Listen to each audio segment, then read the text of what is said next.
You've got questions and I've got lots of answers. Hey guys, Sarah here from Homeschool Glue, back for a Q&A video. I put a call out for questions here on YouTube in my community tab, over on Instagram and on Facebook. I'm very active over on Instagram at Homeschool Glue, so make sure you're following me over there. And you guys delivered. I don't think I'll be able to get through all of the questions that were asked, but I'm gonna try to get most of them. There are a lot of homeschool related questions, there are some motherhood related, and then just a couple personal questions I will save to the end. So if you're dying to know some personal things, make sure you watch till the end. So let's start with homeschool questions. There were a lot of questions asking about, do we follow Ambleside online? What are we using for curriculum for next year? And I actually just posted our video about what I'm doing for homeschool next year. So I will just link that below. That will answer it for you completely. I'm not going to take another 40 minutes to post my answer right here, but we are using mainly Simply Charlotte Mason with a couple of my own resources mixed in, a couple of Ambleside picks thrown in there as well, and then a couple to be determined that I'm sure I will update you guys on as we get closer to next school year. I also had a lot of questions asking about resources that I have planned. Because I don't know the exact time frame of everything, I just had a baby 2 months ago. I have not been quite as productive as I was hoping to be at the start of my postpartum, which I know is kind of crazy to even try to be productive, but that's just who I am. I'm currently finishing up a resource that is not like curriculum. It is a guide for homeschool families. And it's based on the question I've been asked the most, so I will be sharing more about that. It's like an ebook guide, you can print it out, but I'm not going to quite share what the topic is yet, so stay tuned for that. That will be hopefully out in the next couple weeks.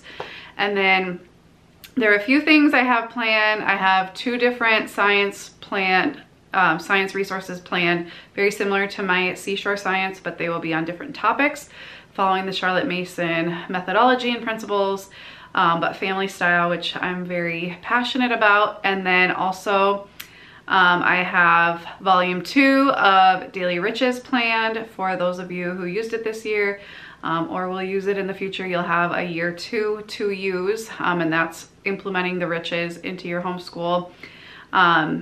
Poetry, picture study, composer study, handicraft, virtue training, all of the above. I can't think of all of it off the top of my head. Hymns, folk songs, all of those things in a very easy, open and go, 4-day-a-week guide.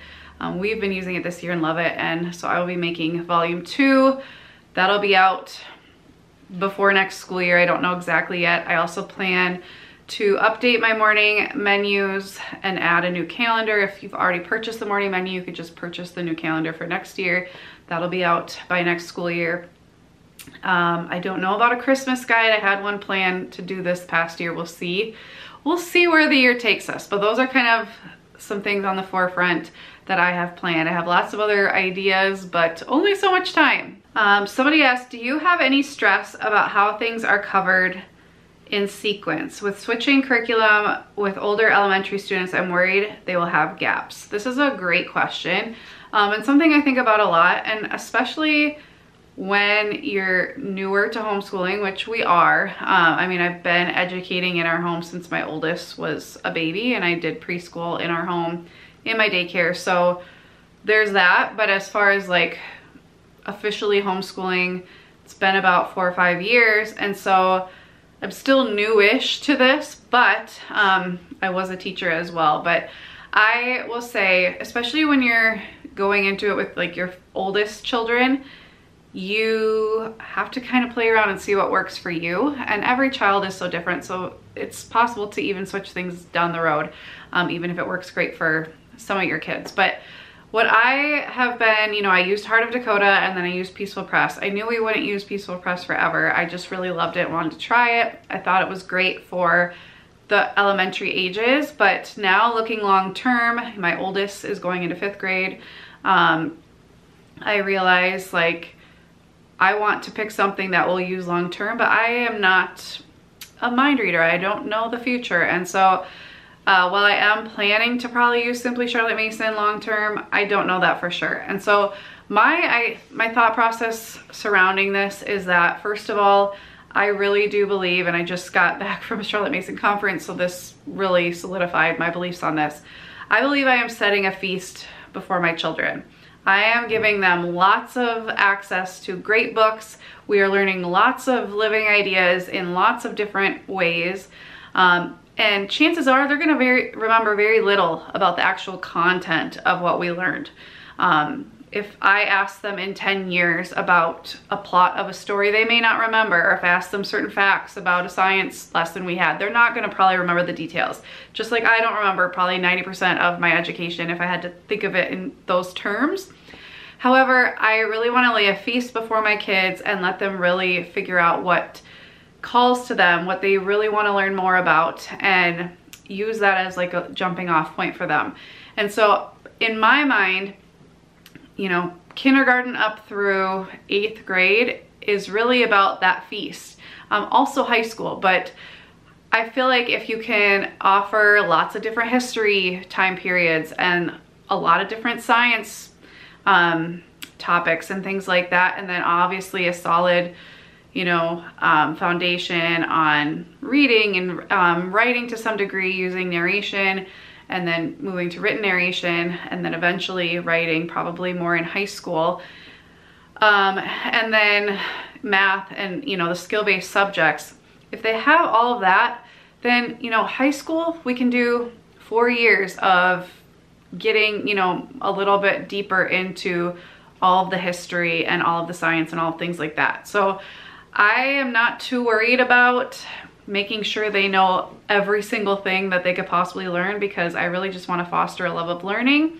Obviously, we'll be, you know, looking at the state guidelines and things like that, but I feel like as long as we're continuing to spread that feast and we go down any rabbit holes that are really interesting to them, that's great. And just like when I went to school, I went to a pretty small school, and then if you think of like bigger schools, this is even more true, but 2 students in the exact same school that were in the same school system from kindergarten through 12th grade are not going to have the exact same education. They'll have taken different classes, they'll have different teachers, and so it's never going to be the exact same all the way up for any 2 students, even in the same school. And so I just keep that in mind. What one of my kids does may be different than what my other kid does, but as long as they're having a wide feast spread before them, I feel really good about it. I hope that helps. How do you work with the 2 oldest when needing to help the 2 youngest? So this is something I'm gonna be sharing a lot more about soon, but basically we are a well-oiled machine at this point. My 4-year-old knows when it's homeschool time. She's playing on her own. She's usually at the table with us. She'll be sitting on my lap. She gets out different activities, or she'll go off to play somewhere in the house where I can still keep an eye on her. And then my baby right now just hangs out in a bassinet next to us, or I'm holding him. Eventually he'll be on a normal nap routine and we'll take a nap for a good portion of our homeschool time. But I basically just try to get them involved and used to homeschool life. And now that's a lot easier said than done. I had a couple hard years with my 4-year-old trying to figure all that out. But I think just involving them and having firm boundaries about what's allowed and what's not, and expecting that it will be hard for a while when you have a child learning all these things, is the key. But like I said, I will be sharing more on this topic soon. How do you handle when kids refuse to do their schoolwork? This is a good question. I wouldn't say I've had a kid refuse. I don't really think I allow them to refuse. It sounds bad, but like, just like in school, like there are consequences for not doing your work.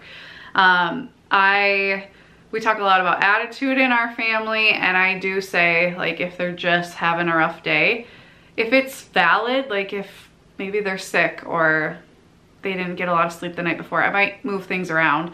But I also don't want to teach my kids that we're always going to do that no matter what, you know, and have them kind of abuse that privilege.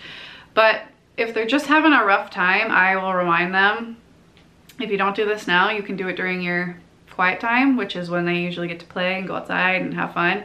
Or they can lose screen time. They usually get an hour of screen time every day, which I can use as a tool to take away if they're not getting their schoolwork done, which I've never had to do. And then also just having them take a break, or I will sometimes reorder the order we do things in. My oldest is having just an anger session right now with math. She just doesn't like it all of a sudden. And I said, it's okay not to like it, but we still need to do it. And so I try to find creative ways to get her to do it without a lot of fuss. But I guess for us, refusing isn't really an option. Just like if they were in school, I wouldn't let them refuse to go to school. But I think if you can give them some way to take ownership over their education, if they want to do it in a different order, or if they want to do it later in the day, that's okay.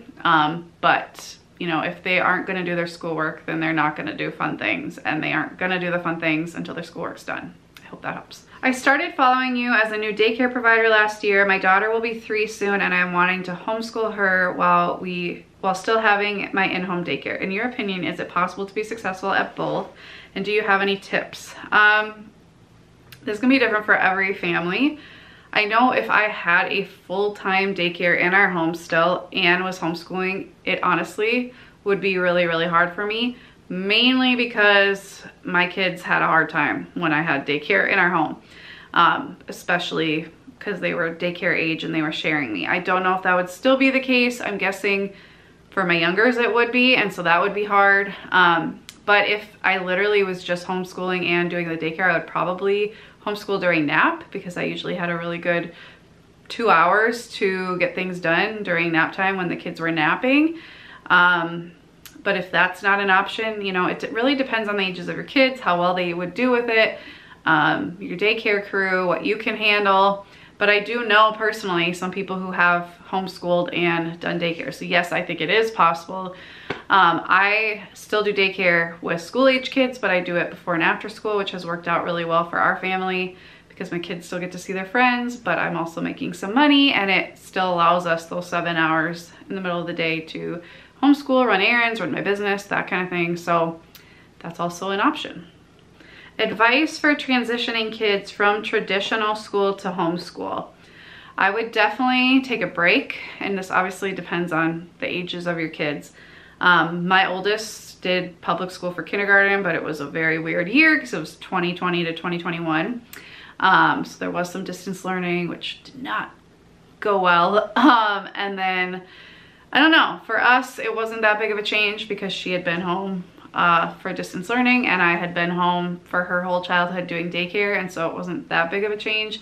I would say take a break, ease into it, get some feedback from your kids. What are some things they'd really love to learn about, and kind of start there so that you're not just like jumping into all kinds of topics and things and maybe having them rebel. Look for some things that they might be really interested in and start there. Definitely educate yourself on education. I would highly recommend For the Children's Sake and books by Karen Glass on the Charlotte Mason methodology, but to each their own. Yeah, and just being in constant communication with your kids about why, and having them look forward to different things and showing them the benefits of this, I think can really go a long way. Do you outsource any subjects, or are you involved in co-op? So yes, I mean, I would say we outsource typing because my daughter does that all online. It's pretty much the only subject I can think of off the top of my head that we outsource, but we do a co-op with friends that we've all worked to create together, and that has narration, recitation, hymns, folk songs, Swedish drill this year, handicraft, composer study, and then the older kids this year are doing Plutarch Latin. They've done anatomy, so a lot of different things. I don't like heavily rely on that to teach any one subject because we're doing it just every other week, but definitely all counts, and very grateful to have that time with friends and their kids, and we're just a really awesome tribe of moms, and I absolutely love it. Do you have a different plan for school when you have hard days? If so, how is it different? I know I did some videos when my dad was in the hospital, which was in 2023. He was in the hospital for 4 months, which was an incredibly traumatic time for our family. I decided to continue homeschooling then because for me, having that stability was very calming for me, and it gave me something I could control amidst all kinds of emotional and, you know, logistical chaos of our family. And so I think I did, you know, admittedly have a really hard time regulating my own emotions during that time and staying calm with my kids because I was barely keeping it together. So I would say, do I have a plan? No. I do move things around a lot, and I think it's okay to tell your kids, I'm not having a good day right now, but these are the things we have to do. What's the best way you guys think we could do these things? Or maybe mix it up, have a movie day to teach history, or go for a walk and have a nature study day or something, where you're still learning, but it's also helping you get through the day and stay kind to your kids. I don't have a lot of great advice on this. I think just there's gonna be hard seasons in homeschooling, just as in anything we do. And I think it's good for our kids to see how we handle that, but it's gonna be different for every person. But I think just being open and honest with our kids, if we can be, depending on what is making life hard, is really helpful and is also teaching them a lot about life. Do you have issues with your homeschool community being flaky? This should be fun to answer since they may be watching this, which won't steer my answer because I really love my homeschool community. Somebody said, they said, a current theme in my co-op is people not showing up, giving minimal participation, complaining about things. Let's see. They're asking, should they continue to do the homeschool community or just put their kids in activities? I would suggest to create your own community. That's what we did. We did CC for a year, absolutely loved everybody there. It was not at all about the moms. That was the hardest part to get away from. That was because I loved everybody there so much. However, I knew we were Charlotte Mason going into it, and I definitely knew we weren't gonna stick with CC. Just personally, it just didn't follow my thoughts on education at all. But some local friends of mine invited me to a book club that was pretty small, where they were reading Charlotte Mason's, you know, teachings in different books, and then they also had a nature hiking group. So I did that, and then we decided to form a co-op of our own. It's very small. All the moms are involved. Some of the dads are involved from time to time. I have zero negative things to say. They're all like some of my best friends. We just went to a homeschool conference together. We do book club every other week. We go hiking together. Like, we're together a lot. So I would just say, if the community in your local community is acting like that, take some of your favorite people and make your own, or just start your own and have, you know, new limitations on it. I think that's okay. I think it's good to have different places that people can turn, different communities they can join, and also you don't have to make it super public. Like, we aren't advertising ours or anything. It's just something we do, and absolutely love it. How do you schedule your homeschool day / week? I'm pretty sure I have a podcast episode on this. So I will link it below, but you know, my situation is unique. I'm sure everybody's situation is unique to some degree. I have one work day where my kids go to my parents' house for a few hours. So we only do half a homeschool day on that day. And then on our co-op / hike day, we only do half of our schoolwork. So we're homeschooling over 5 days, but we're doing a 4-day-a-week schedule over 5 days, if that makes sense. So 3 days we do the full whatever it is. It's not always the same every day. Like, we may do science one day or history the next, or art a different day. But you know, our core curriculum, like our Daily Riches right now, our Peaceful Press, you know, we're reading the Narnia books right now, so we're doing that. Math, phonics, that kind of thing. We're doing 3 days a week, and then one day we just do the family subjects on my work day, and then on our co-op / hike day, we will just do independent subjects or individual subjects like math and phonics or language arts. So that's it in a nutshell, how I do it, without diving too deep. I'll probably share more, you know, once we transition to Simply Charlotte Mason, of how we're doing that, because that is a 5-day-a-week schedule, and I'm gonna be having to do it in 4 days and figure all that out. So stay tuned for that. Advice for homeschooling with a newborn or a small baby.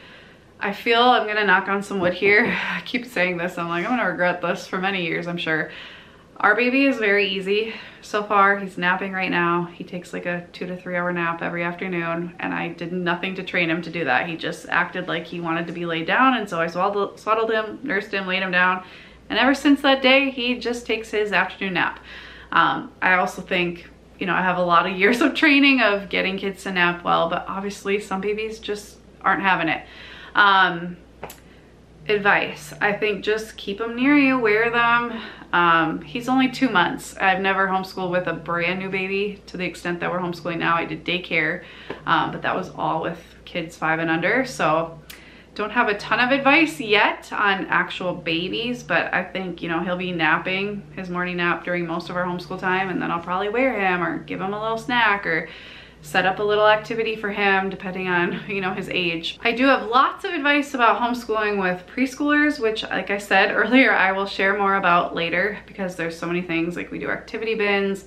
I have, like, I could say a whole lot about this topic, so I'm not going to get into it all here, but I think just involving them, setting boundaries, and finding what works for that particular kid, it does take time. But I think just having a routine, first of all, is really helpful when they know, okay, this happens and then this happens and then this happens. You may not do it at the exact same time, or it may not do the exact same things during those times, but that's what, you know, was my saving grace when I did daycare. It's how I got 10 kids to nap at the same time. It's how everything ran pretty smoothly for the most part with 10 kids. Was because we had a very clear routine, and once the kids learn the routine, they don't really question it, most kids anyway. You'll have your few boundary pushers, which were usually my own children, but in general, once kids are used to a routine, the transitions are really easy because they're just used to it, and they don't really think like, oh, we could be doing something else. No, we're just used to it. So getting them on a routine early on is key. Piggybacking off of that, how do you homeschool preschoolers? What age do you start? So I am following Charlotte Mason's principles. I will say my 4-year-old is in preschool, but our main reason for doing that, first of all, was to make friendships and to continue friendships she already had in our local community. And then also was kind of a selfish homeschool reason, so I could do some harder things with my 2 older girls that are harder to do with my 4-year-old here.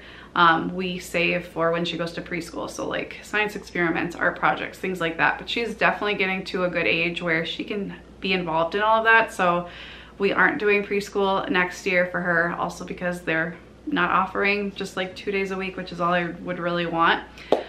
So as far as preschool for my kids at home, like leading up to this and what I will be doing next year for my 2nd year preschooler, reading lots of books, learning through play, getting outside, talking to them a lot. She already knew her numbers, letters, shapes, how to write her name, all that going into preschool, just because of all of those things I just mentioned. You know, just getting them involved in daily life, talking to them. She hears a hugely rich vocabulary from all the reading we do for her older sisters and all the talking we do. Yeah, I would say I will link to what Charlotte Mason says kids should know by the age of 6. I think that's really helpful and somewhat daunting, but also very freeing at the same time when it's vastly different from what most of us think they should know by kindergarten age. But so I don't do a whole lot of like formal stuff. Like, I kind of follow her lead. We have a lot of like letter puzzles, and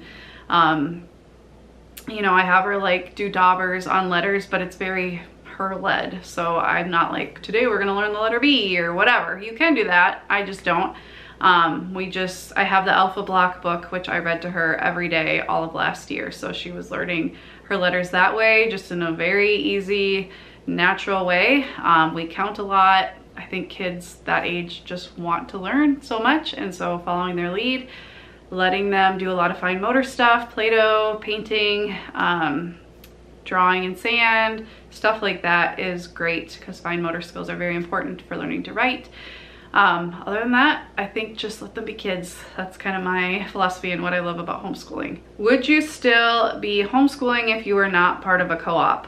Yeah, for sure. I I joined a co-op my first year to meet other parents, but and for my kids to have time with other kids, but I would be, you know, I love my co-op and I love my friends, so I don't ever want our co-op to go away. However, if it did, we would probably just plan some play dates and things like that, and I would continue to homeschool. That's definitely not at all like a requirement for us to homeschool. It's more of like a cherry on top that we do because we love it, but not like something we feel the need that we have to have. So moving on to motherhood questions. What do you do when having thoughts of you not doing enough for your kids?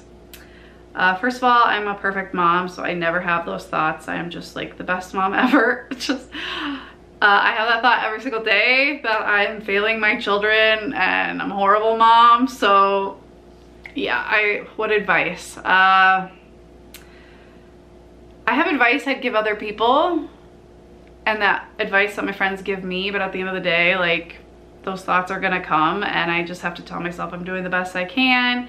Or it's also like, if I'm really feeling that in a season, I will sit down with my husband and kind of talk through, okay, this is what's not going well. How can we fix it? You know, am I being triggered by something and not reacting well? Is it a behavioral thing we're trying to figure out or whatever?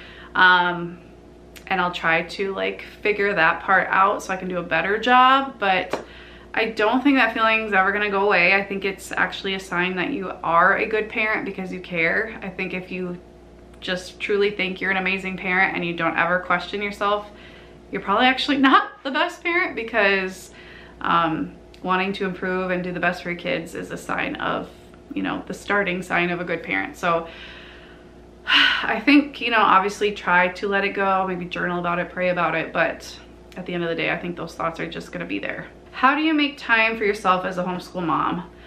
I get up at 4 a.m. even now with a 2-month-old, because it's my time for quiet. I read the Bible, I pray, and then I get a little work done. And I do this because it is for me. I love the quiet. I love the peacefulness of it. I love starting my day to myself and to God, and not my children most days if they're, you know, staying in their beds like they're supposed to be.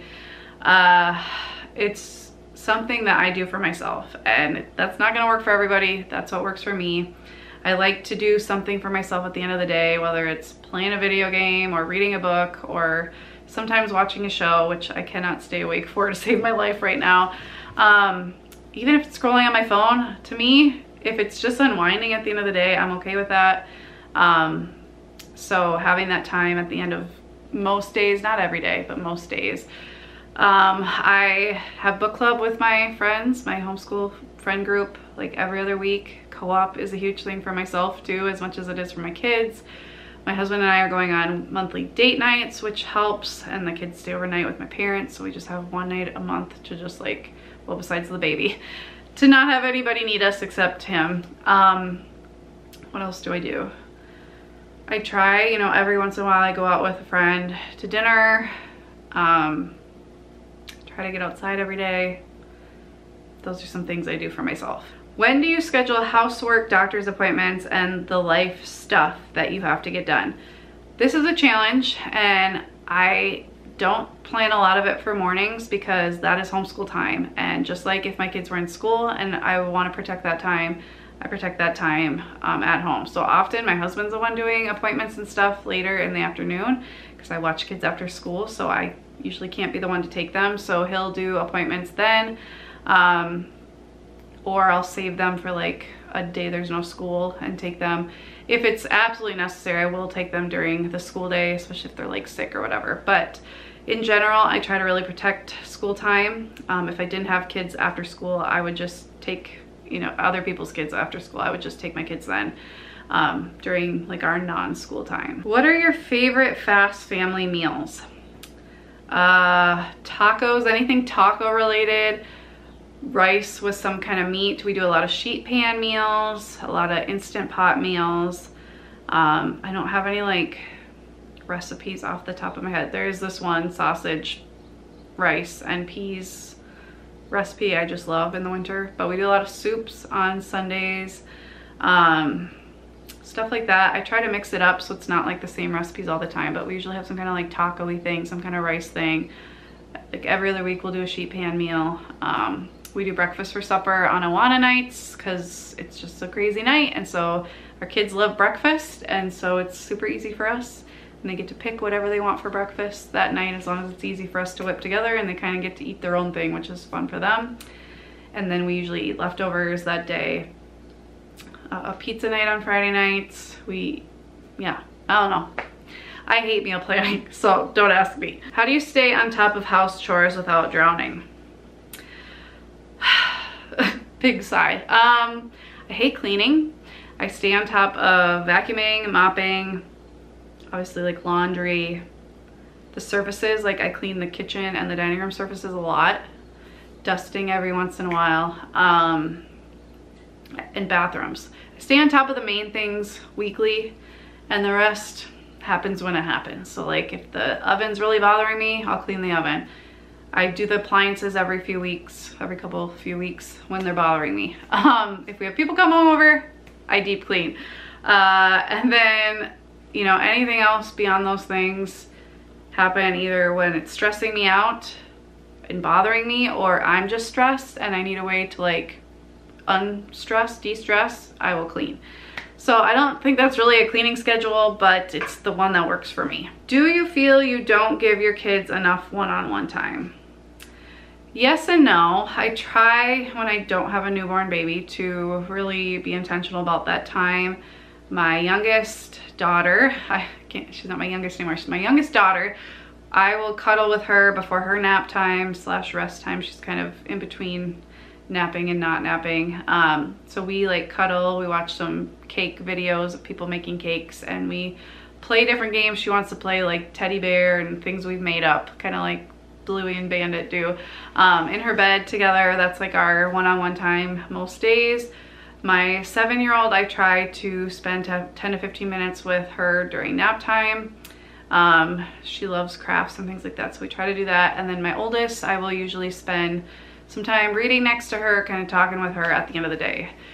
Is it enough time? I don't know. I'm sure my kids, if they had their way, they would have all of me all the time and not have to share me with any of the other siblings, but that's not realistic. But we do so much as a family. I mean, they have more of me than I ever had of my mom, and I was an like only child for the most part. My brother was out of the house when I was 4 because I went to public school and my parents worked full time. So yes, but obviously I always wish I could give them more, but it's just not possible. Okay, lastly, the personal questions. Do you have any plans on going back to daycare full-time? No, I do not have plans for that. It's always in my back pocket if I ever need it. Like if the internet dies and my business tanks or whatever, I don't know, whatever. If everything kind of goes downhill, that's always in my back pocket that I could do. It's not in my plan right now, but also homeschooling wasn't in my plan when I was doing daycare full time. So it just, life happens and we adjust. I do still do daycare before and after school, so it's still part of my life, just not in nearly the same way as it used to be. But I get that question a lot, but no, unless we really needed to, I don't plan to do that. It's not something I hated and that's why I quit. It's just something that COVID happened and things changed, and this is what we ended up doing. Will you have more kids? I am sure there's a clip or multiple clips out there of me saying our family is done and blah blah blah after our 3rd daughter. So I'm kind of kicking myself now, but no, we do not plan to have more kids is all I'll say, I guess. Does that mean we would never adopt or things like that? No, that's always been like a dream in the back of our heads. I just honestly can't even wrap my head around that thought right now with a brand new baby. He is the best blessing. I look at him every day and think, I can't believe we were gonna be done and not have you. So God has better plans on our own. I'm gonna stop talking about this so I don't start crying because I'm still very hormonal. How often do you and your husband go on a date, and what do you do when you do? We have not been great about this over the years, some years better than others. We this year have committed to a monthly date where the older kids go to my parents' house. the baby comes along on our date for now, and we do something. So far it's been pretty boring, going to a restaurant, coming home and falling asleep trying to watch a movie. But we just had a baby, so I would love to like go bowling or go for a hike or go for a walk around a pond or lake or whatever.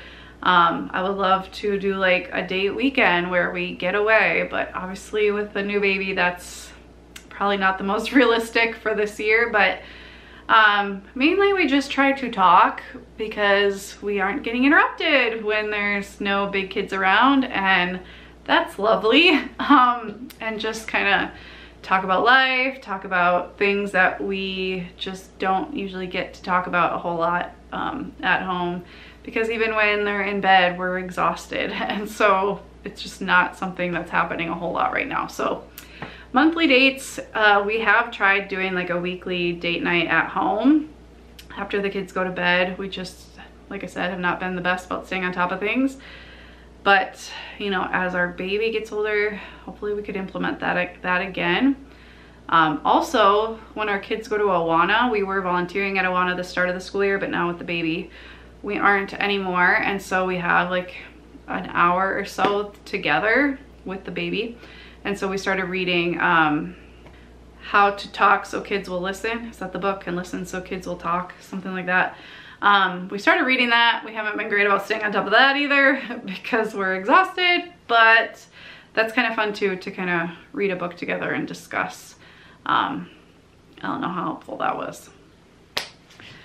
There you have it. That was a lot of talking. Hopefully you're not asleep yet. And if you are, maybe you just need a nap. So continue on your nap. Thank you guys so much. If you have any further questions, I will answer them in the comments. But thank you so much for taking time out of your day to watch this. I appreciate you so much. Happy homeschooling. I'll talk to you soon. Bye.